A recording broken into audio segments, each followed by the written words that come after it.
All right, everybody, Terrence Popp here with another episode of Live from the Lair. And today I'm doing this episode on dick thinking and how to stop dick thinking. I've received, over the past 5 years, probably 2 or 3 dozen requests to put together a block of instruction to help men out there who are stuck in the dick thinking loop. Thus, they reset their own ass kicking every so often because they're stuck in that, blue pill way of thinking with the happy ending, the wife, the house, the picket fence, the 2 kids, 1 dog, and half a cat. That needs to stop in today's day and age because I'm getting tired of burying motherfuckers who just can't get out of that pain loop. They get tired of the whole thing and they punch out. It's heartbreaking. It really is.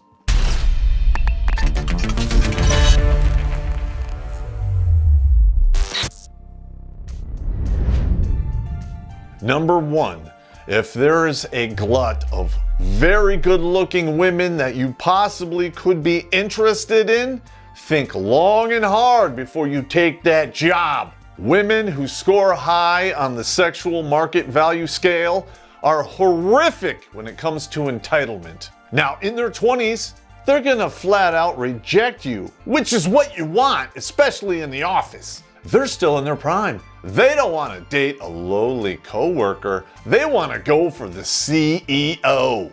Sure, maybe once in a while you can break off a piece, but then you have to worry about the repercussions. Is it really worth it? Now, if this is like a restaurant job or a low-level kind of gig, who cares? Bang away, but make sure they sign the coitus consent form, and you can find that on Redonkulas.com. Winning.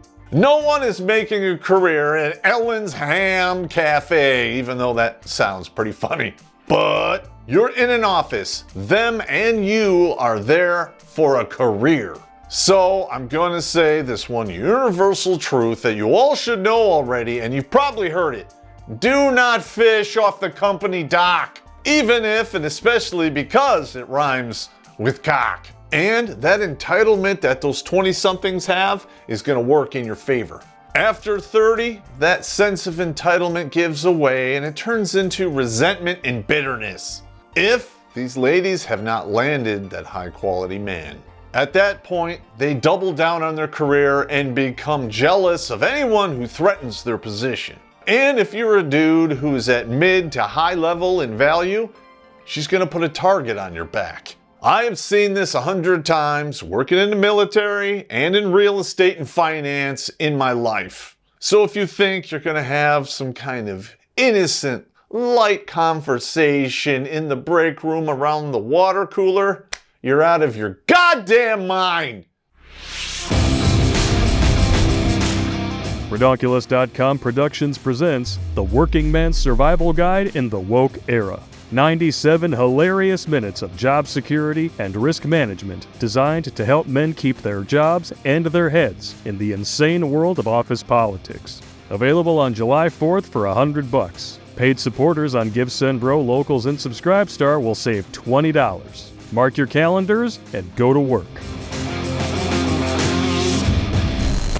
Now, if you've been watching the show for a while, I usually put the dick thinking ending in a man's life right around 34, okay? And I'm going to talk about some of the things that actually cause a man to realize that he has been making all kinds of errors up until that point. Ideally, I would like to get into the minds of the younger men, like 15 to 18, and try to turn off the dick thinking then.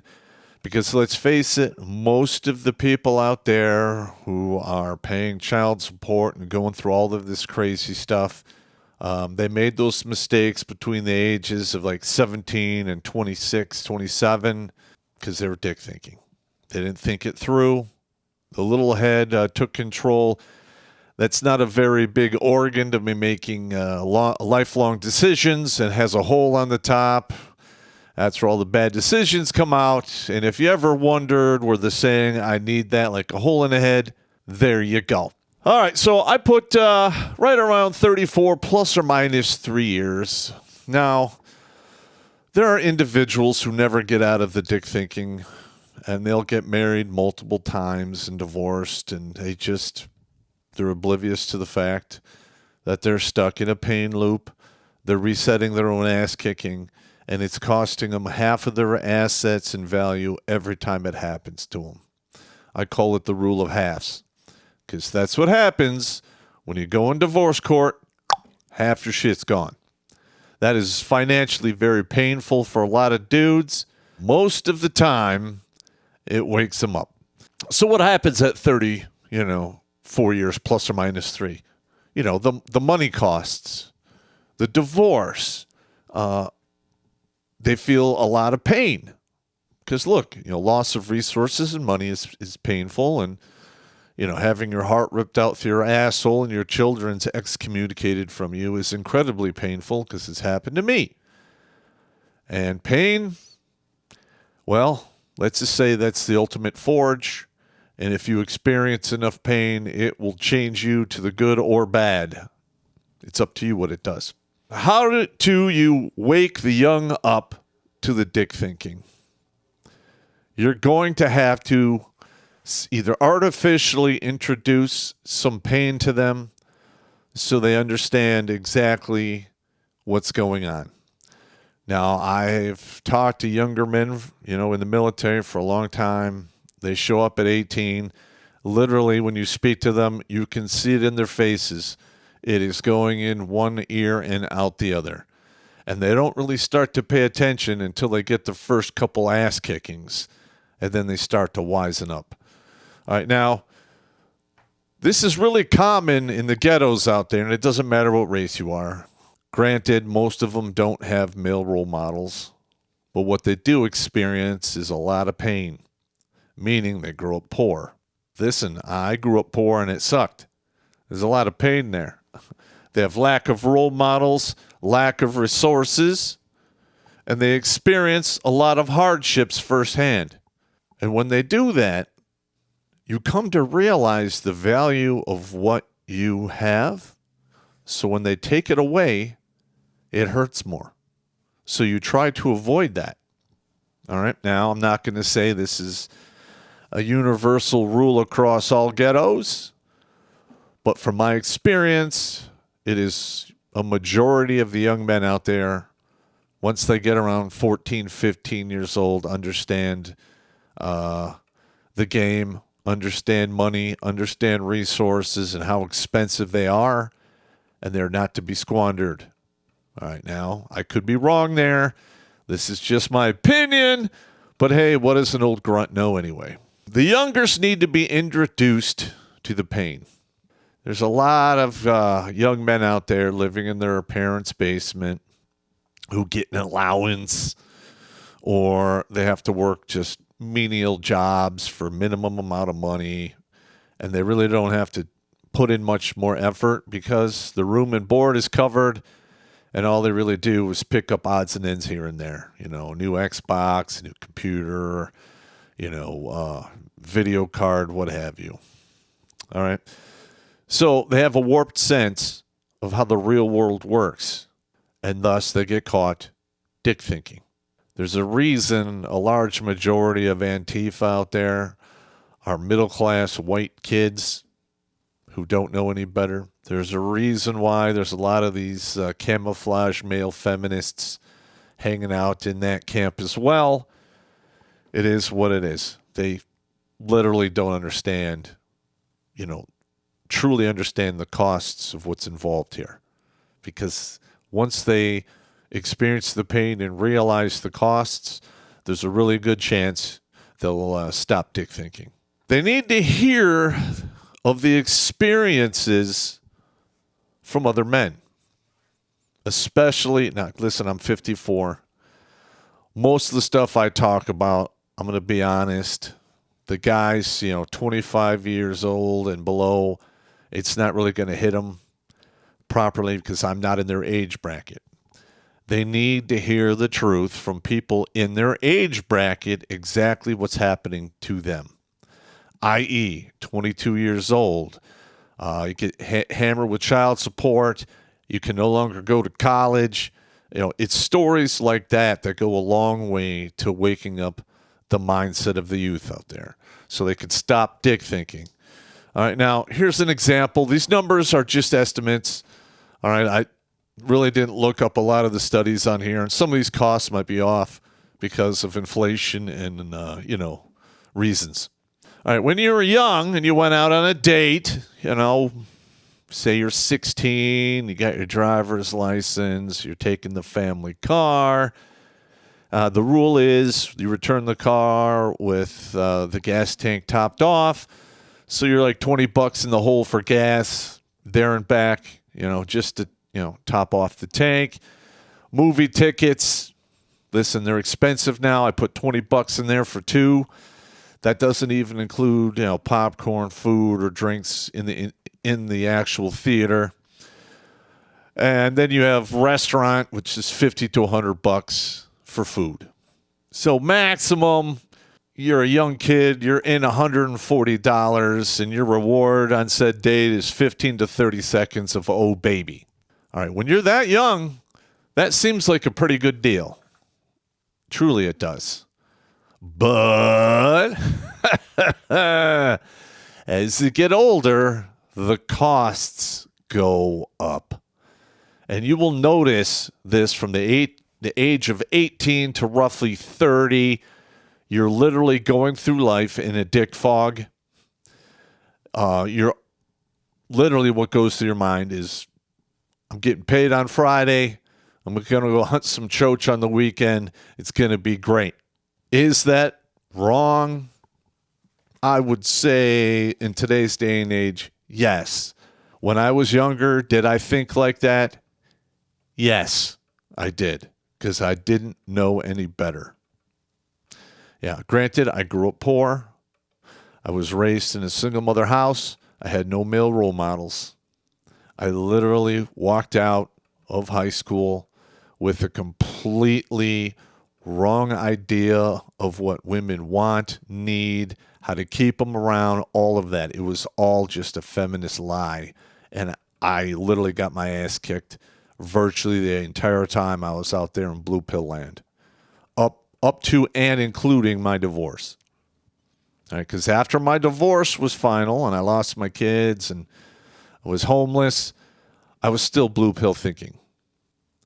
I would say it wasn't as dark blue, but it took that one more kick in the gonads, which I got from the horse chick, to wake me up and set me straight. After that, I was pretty much done dick thinking. My divorce started roughly around 36, and it was done by the time I was 38. So that falls right in line to 34 plus or minus 3 years. I was 37 when the dick thinking was finally on its way out the door. All right. Listen, this is based off my experiences. You can take it with a grain of salt. It is what it is. Now let's roll the clock forward. You're now 30 years old. You're in your career. It's starting to pick up steam. You're starting to make money. You get your own house. You got $1,100 a month mortgage for a 2-bedroom, 1-bath in lower middle class suburbia. Happens all the time. You got a car, a $500 car payment for like a Ford Focus. Then you got your food for the month, $400. This could wildly fluctuate between dudes because some like to cook for themselves and some guys like to eat out all the time. And if you do that, it gets a lot more expensive. Then you got your basic utilities, gas, electricity, water, what have you, right around $300. All right. Your entertainment for the month, roughly $200. And that covers, video games, your internet, going out to movies, concerts, bars, what have you. And depending upon how active you are, this number can go up quite a bit.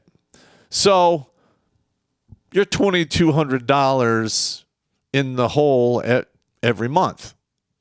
So if you make, $4,500 a month after taxes, you probably got between $1,200 and $1,500, to put in savings or do whatever you want with it. All right. And you think that's going to last forever. And if you stay single and stop dick thinking, that can happen. But, no.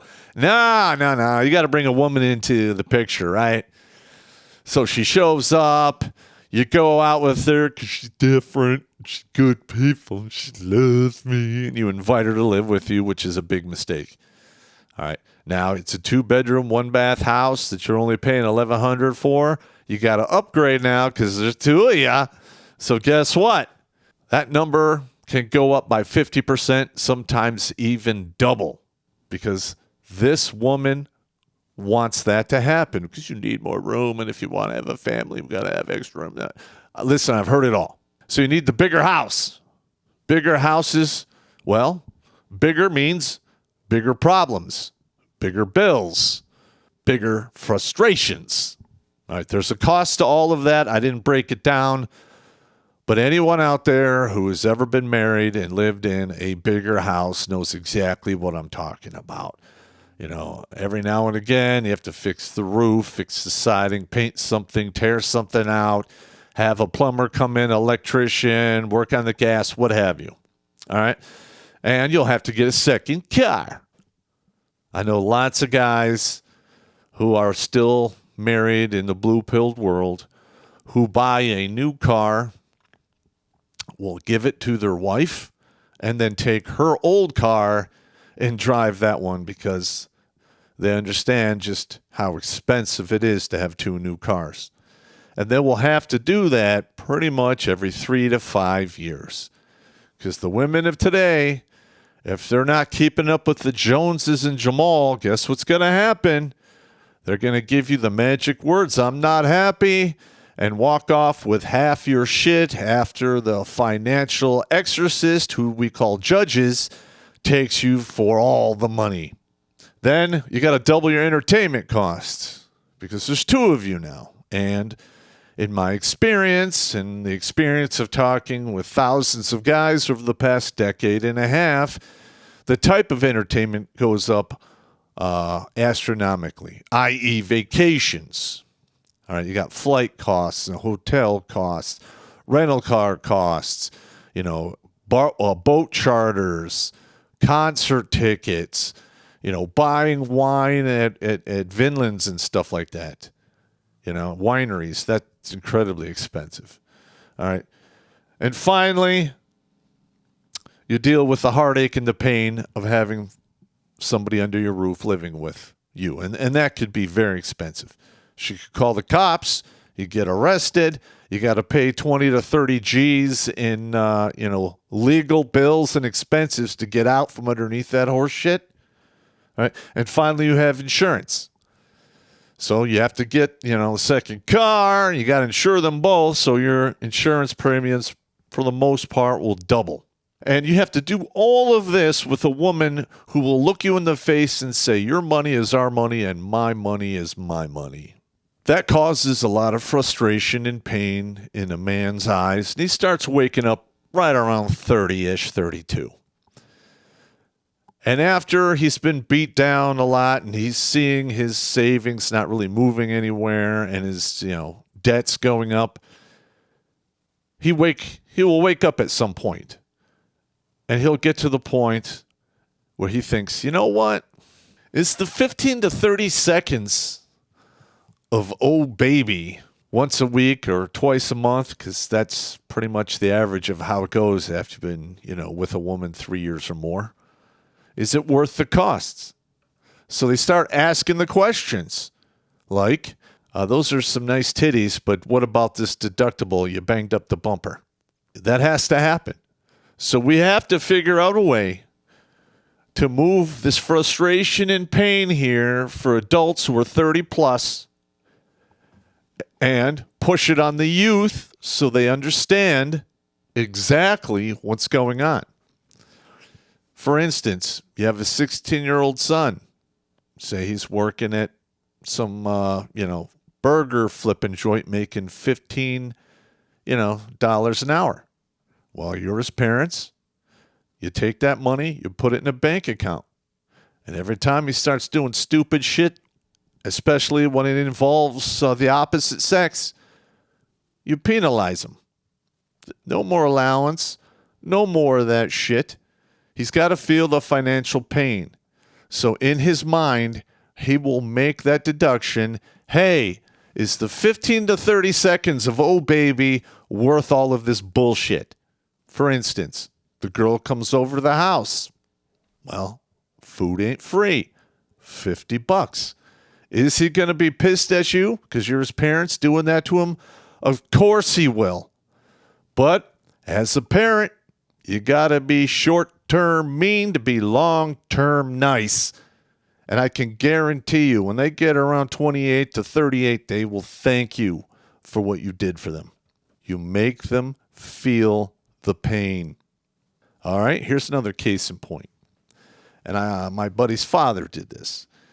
He's passed away. In fact, my friend passed away and his father are gone now. That's just the way it goes. When you get north of 50, people drop off the mortal plane. But I was going with him to Cedar Point. And his father was really cool about it. I just paid for the ticket to get into the park. Everything else was covered. And we used to go usually once or twice a summer. It was a good time. I really got along with his family. The last time we went, I went with him, but yet he wanted to bring a girlfriend. Well, his father handled it like a champ. He's like, yeah, sure, no problem. And he deduct from my buddy's account the price of the ticket to get her in, the price of her food to pay for her, a portion of the gas, and another bullshit for the trip. And he was royally pissed, going on about how his father did this and is stealing his money, la la la la la la. In reality, his father was teaching him a valuable lesson. Women are expensive in resources, money, time, and emotions. Well, let's say it curved his way of thinking. All right, and this was back in the 80s. His father was a Korean War veteran. Good guy, good guy. But anyway, that's what it's going to take to stop the young people out there from dick thinking. You're going to have to artificially turn up the frustration and pain on them and get them to the point where they are like, okay, 15 to 30 seconds of, oh, baby, it's just not worth this. And you will see their behavior and their thought processes change for the better.